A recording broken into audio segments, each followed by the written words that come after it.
The night the invisible aircraft fell, how Yugoslavia shot down America's F-117 Nighthawk. For decades, F-117 Nighthawk was surrounded by an aura of invincibility. It was the world's first operational stealth aircraft designed to penetrate the most heavily defended airspace on Earth, while remaining almost impossible to detect. During the Gulf War of 1991, the aircraft became a symbol of a new era in warfare. It struck strategic targets in Baghdad with remarkable precision, often flying through dense air defense networks without being intercepted. Military analysts began speaking of stealth as though it had fundamentally rewritten the rules of aerial combat. But on the evening of March 27, 1999, over the skies of Serbia, that image was shattered. A decades-old Soviet-designed surface-to-air missile system operated by Yugoslav military accomplished something that many experts believed was nearly impossible. One missile found its target, America's most secretive combat aircraft exploded in the night sky, and fragments of this supposedly invisible jet fell into the fields near the village of Budanovci. Images of the wreckage quickly spread across the world, raising uncomfortable questions for NATO and military planners everywhere. How could an aircraft engineered specifically to evade radar be detected? Was stealth technology overrated? Did Yugoslavia discover a hidden weakness in one of America's greatest military innovations? Or was the shootdown the result of exceptional planning, discipline, and the rare set of circumstances? The answer revealed a fascinating story of technology, deception, intelligence, and tactical adaptation, one that continues to influence modern warfare even today. The downing of F-117 was not simply the destruction of a single aircraft. It became a case study proving that no military technology is invulnerable. Every advantage creates new countermeasures. Every breakthrough eventually faces an opponent determined to exploit its weaknesses. In this episode, we examine the origins of the F-117, the development of stealth technology, and the events that led to one of the most famous air defense victories in modern military history. The birth of stealth, building an aircraft that was never meant to be seen. To understand why the loss of a single F-117 shocked the world, we first need to understand what made the aircraft so revolutionary. During the Cold War, the United States faced an increasingly dangerous problem. Soviet air defense systems had become extraordinarily capable. Long-range surveillance, radars, integrated command networks, interceptor aircrafts, and sophisticated surface-to-air missile batteries created defensible umbrellas that conventional bombers would struggle to penetrate. Flying faster or higher was no longer enough. The next battlefield would belong to whichever side could avoid being detected altogether. American engineers approached this challenge from an entirely different direction. Instead of trying to overpower enemy defenses, they asked a radical question: what if the aircraft simply became extremely difficult to see on radar? This idea evolved into stealth technology, a combination of specialized aircraft shaping, radar absorbed minerals, careful energy placement, and strict management of heat and electromagnetic emissions. The goal was not true invincibility. Rather, it was to reduce the aircraft's radar cross section so dramatically that enemy radars would either detect it too late or mistake it for background noise. The F-117 emerged as one of the most secretive aviation programs ever conducted. Developed under the highly classified Have Blue project and later produced by Lockheed's legendary Skunk Works division, the aircraft looked unlike anything that had ever flown. Instead of smooth curves, it featured sharp, angular facets covering nearly every surface. While the design appeared strange and even unstable, those flat panels were calculated to scatter incoming radar waves away from transmitting radar instead of reflecting them directly back. The unusual shape came with significant compromises. The F-007 was not fast. It could not dogfight enemy fighters. It carried only a limited payload of precision guided bombs inside internal weapons bay because external weapons could compromise its stealth. Advanced flight control computers constantly corrected the aircraft's natural unstable flight characteristics, allowing pilots to fly a machine that would otherwise have been extremely difficult to control. Every aspect of the design prioritized one objective above all else: survive by avoiding detection. When the aircraft entered operational service in early 1980s, its existence remained unofficially classified for years. Even after its public unveiling in 1988, much of its true capability remained unknown. During Operation Desert Storm in 1991, the F-117 quickly became one of the most recognizable symbols of American technological superiority. Though it represented only a tiny fraction of coalition aircraft, it reportedly struck a disproportionate number of the highest value strategic targets with remarkable accuracy. To many observers, stealth appeared almost magical. Yet, hidden beneath this reputation was an important reality that would eventually be tested over the skies of Yugoslavia. Stealth reduced risks but never eliminated it. Operation Allied Force, the air campaign that tested NATO's confidence. By the spring of 1999, the Balkans had once again become the center of international crisis. Ethnic violence and political instability in Kosovo had escalated into a humanitarian emergency. After negotiations failed to produce a settlement, NATO launched Operation Allied Force on March 24, 1999. Unlike previous conflicts, the alliance sought to force political concessions almost entirely through air power, avoiding a large-scale ground invasion. Military planners believed that sustained precision bombing would compel the Yugoslav government to change course. The campaign relied heavily on America's technological advantages. Cruise missiles struck strategic infrastructure, electronic warfare, aircraft suppressed enemy radars, and stealth aircraft attacked the most heavily defended targets. The F-117 Nighthawk was assigned some of the most dangerous mission because it was considered the platform best suited to penetrate dense air defense networks. NATO planners expected Yugoslavia's Soviet-era missile systems to struggle against aircraft designed with stealth technology.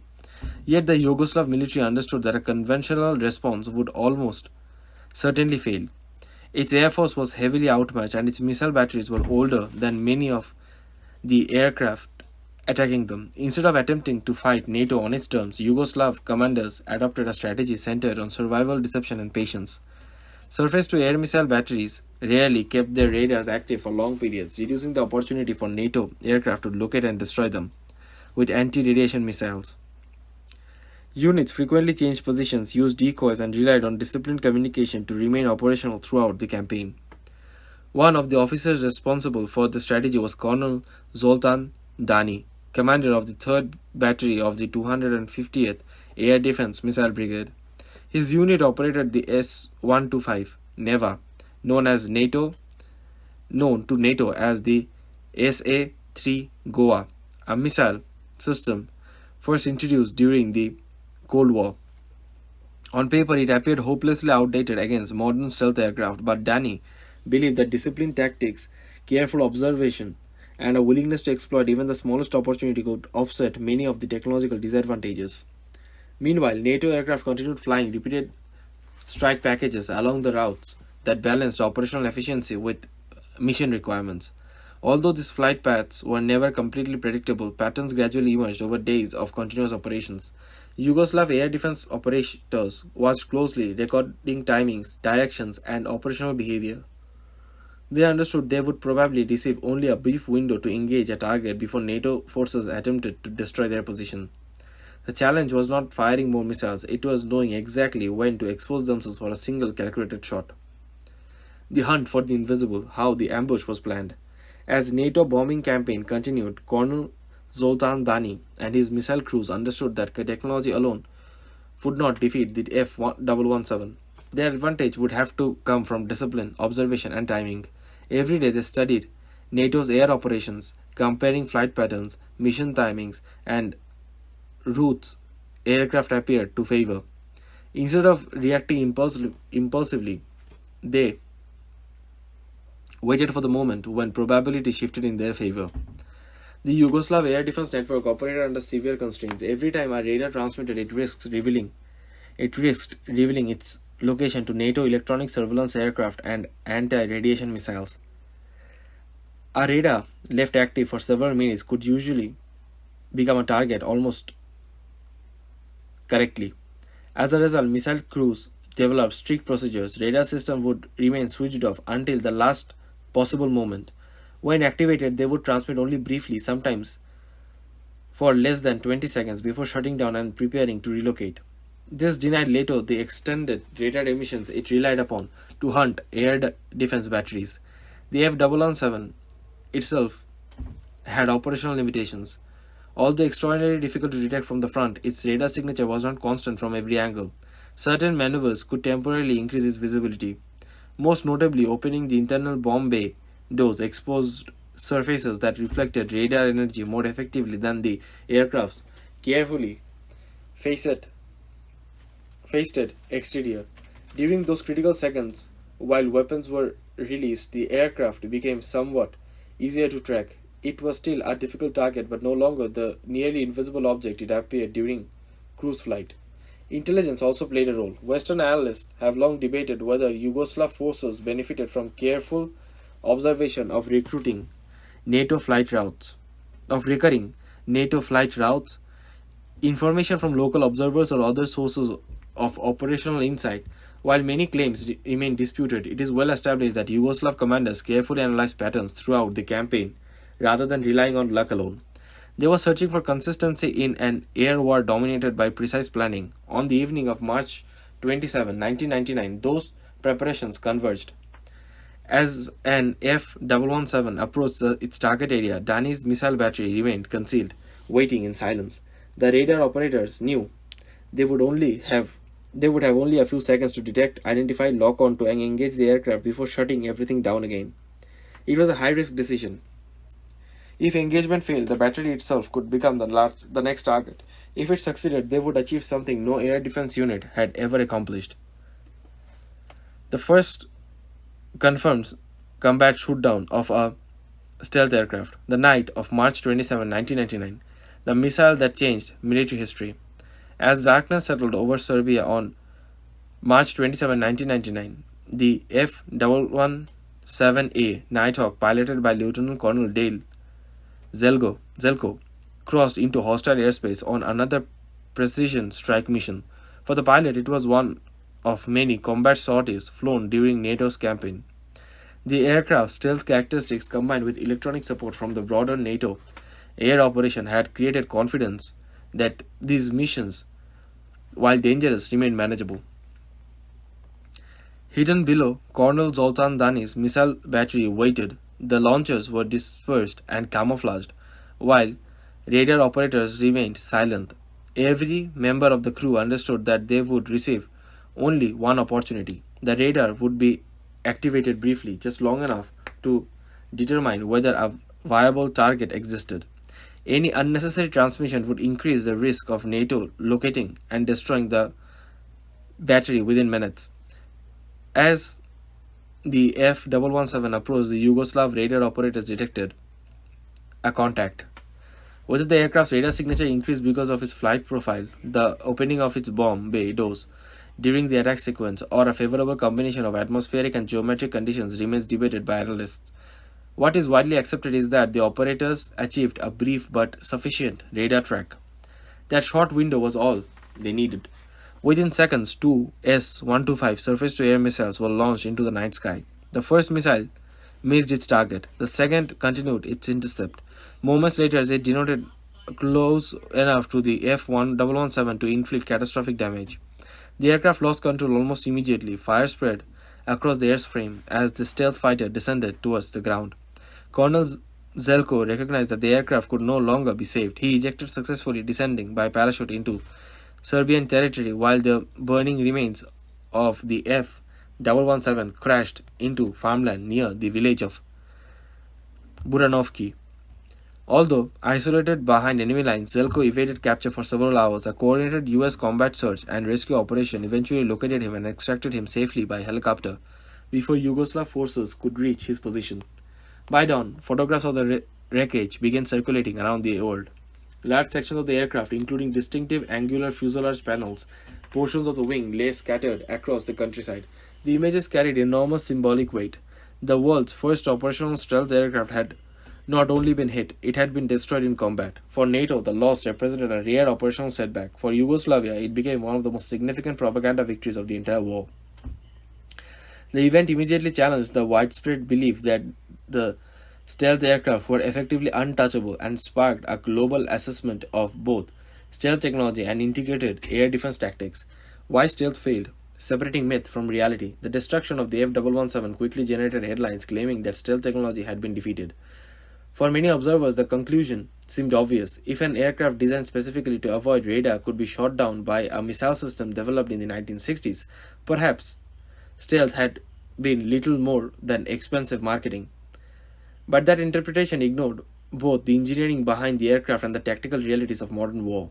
The F-117 was never designed to be invisible. Engineers described it as a low observable aircraft, meaning it dramatically reduced the distance at which enemy radar could detect and track it. A conventional fighter might appear on radar from well over 100 kilometers away, but F-117 could reduce that detection range to a fraction of a distance, leaving defenders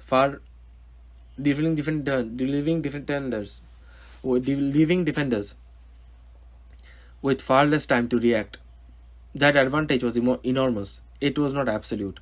Under favorable conditions, with disciplined operators and the right geometry, detection remained possible. Several factors likely combined on the night of the showdown. The Yugoslav missile battery exercised exceptional radar discipline, transmitting only for very brief periods and making it difficult for NATO aircraft to suppress them. Intelligence gathered over multiple days allowed commanders to anticipate likely flight corridors. The F-117 itself flew repeated missions during the campaign, increased the possibility that recurring operational patterns could be identified. During weapons release, the operation of the bomb bay doors temporarily altered the aircraft's radar signature, potentially making it easier to acquire. None of these factors alone guaranteed success, but together they created a rare opportunity. The age of the S-125 missile system had often overshadowed another important point. While the hardware originated during the Cold War, Yugoslav crews adopted their procedures rather than relying solely on technology. They emphasized mobility, camouflage, short radar emissions, and disciplined command decisions. In effect, they used modern tactics to maximize the effectiveness of older equipment. This engagement demonstrated that doctrine and training can significantly influence the performance of military systems regardless of their age. For NATO, the incident became a valuable lesson rather than evidence that stealth had failed. The alliance reviewed mission planning, route selection, intelligence procedures, and suppression of enemy defenses. Stealth aircraft continued flying combat missions throughout the remainder of the Kosovo campaign. The F-117 completed numerous additional sorties without another combat loss. The overall record remained extraordinary. Thousands of operational flights had been conducted, yet only one F-117 had been confirmed destroyed by enemy action. The lesson was clear. Stealth was neither invincibility nor illusion. It was a powerful advantage that had to be combined with sound tactics, operational unpredictability, electronic warfare, and intelligence. The aircraft had not failed because stealth was worthless. It had been defeated because in war, even the most advanced technology can become vulnerable when an opponent patiently studies its strength, waits for its weaknesses, and acts at precisely the right moment. The aftermath, intelligence, technology, and the global race to counter stealth. The wreckage of the F-117 didn't remain in the fields of Buranovki for long. Yugoslav authorities quickly secured large sections of the aircraft before journalists and military observers arrived. Images of the shattered stealth fighter were broadcast across the world, delivering a psychological victory that far exceeded the loss of a single aircraft. For a nation facing the overwhelming military power of NATO, proving that America's most advanced combat aircraft could be destroyed carried enormous symbolic value. The crash site immediately attracted the attention of foreign intelligence agencies. Reports emerged that several countries expressed interest in examining pieces of the aircraft, particularly its radar-absorbent materials and construction techniques.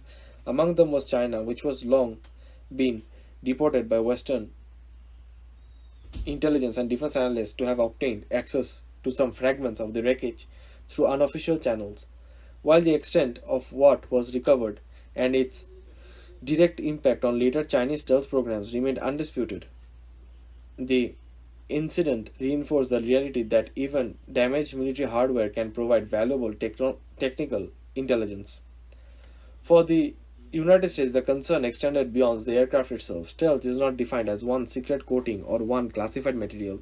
It is the result of thousands of engineering decisions involving aircraft shape, manufacturing tolerances, electronic emissions, thermal management, patience procedures, and mission planning. Even if adversaries obtained physical fragments, reproducing the complete system would require decades of research, industrial capability, and operational experience. Nevertheless, every recovered component offered potential insights into American design philosophy and manufacturing methods. The US military responded by accelerating investments in the next generation of low observable aircraft, programs already underway, including what would become the F-22 Raptor and the later F-35 Lightning II, incorporated advances in stealth technology, improved radar absorbent materials, more sophisticated electronic warfare systems, and enhanced sensor fusion. The objective was no longer simply to reduce radar visibility, but to dominate the entire electromagnetic spectrum, allowing pilots to detect threats long before being detected themselves. Meanwhile, air defense forces around the world carefully studied the Yugoslav success. China, Russia, India, and other countries increased investments in integrated air defense systems that combined multiple radar frequencies, passive detection networks, infrared sensors, and mobile missile batteries. Military planners recognized that defeating stealth would require not a single revolutionary technology but the integration of many sensors working together. The contest had entered a new phase. Aircraft designers sought to become harder to detect, while air defense engineers searched for new ways to reveal what had once considered invincible. The shootdown of the F-117 didn't end the era of stealth. It began a new technology competition that continues into the present day. Legacy of the shootdown, lessons that still shape modern air warfare.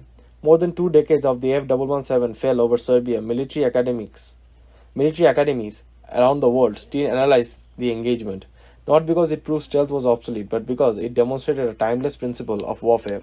Every technological advantage eventually encounters an adaptive opponent. Superior equipment can shift the balance of power, but it cannot ultimately eliminate uncertainty, human ingenuity, and the mistakes and its consequences. The F-117 itself continued serving for nearly a decade after the Kosovo War, eventually retiring from active service in 2008. By then, newer aircraft such as the F-22 Raptor had entered service, incorporating advances that extended beyond low observability. These fifth-generation fighters combine stealth with supercruise, advanced sensors, network communications, electronic warfare capabilities, making them far more versatile than the specialized strike force focused on F-117.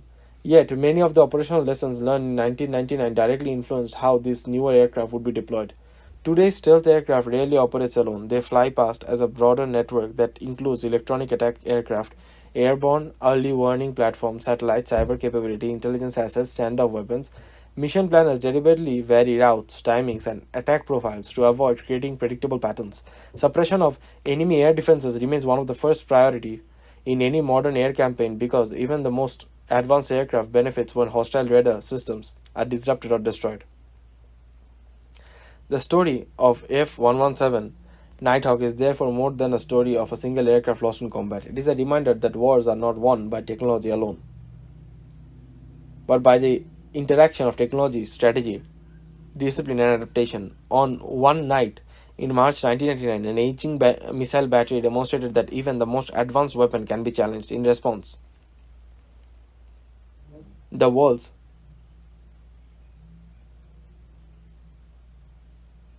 story of F-117 Nighthawk is therefore more than a story of a single aircraft lost in combat. It is a reminder that wars are won not by technology alone, but by the interaction of technology, strategy, discipline, and adaptation. On one night in March 1999, an aging missile battery demonstrated that even the most advanced weapon can be challenged.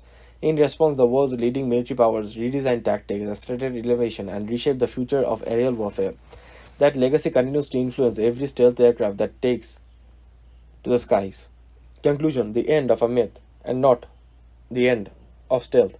On March 27, 1999, a single missile battery accomplished what many believed could never happen. An F-117 Nighthawk, the aircraft that had become the global symbol of American technological dominance, was brought down by a Yugoslav surface-to-air missile battery using the disciplined tactics, patience, and precision and precise execution. The event instantly became one of the most studied incidents in modern military history, not because it challenged the outcome of the Kosovo War, but because it challenged the assumptions that shaped military thinking throughout the 1990s.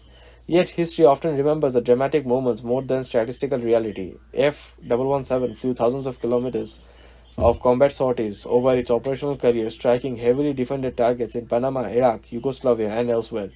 Only one was confirmed lost to enemy fire. Rather than proving stealth ineffective, the incident highlighted that no military technology is immune to determined and adaptive opponents. Every innovation creates new vulnerabilities, every battlefield advantage demands continuous evolution. The broader lessons extends far beyond aviation. Warfare has always been an ongoing contest between offense and defense. Battleships give rise to submarines, heavy bombers led to integrated air defense systems, precision-guided weapons produce electronic warfare and cyber operations. Stealth aircraft prompted the development of multi-band radar networks, passive sensors, and increasing sophisticated missile systems. Neither side achieves permanent dominance. Each breakthrough simply begins the next cycle of adaptation. Today, the F-117 no longer serves on the front lines, but its influence remains visible in every modern stealth aircraft. Engineers continue refining low observable technology. Air defense forces continue searching for new methods of detection.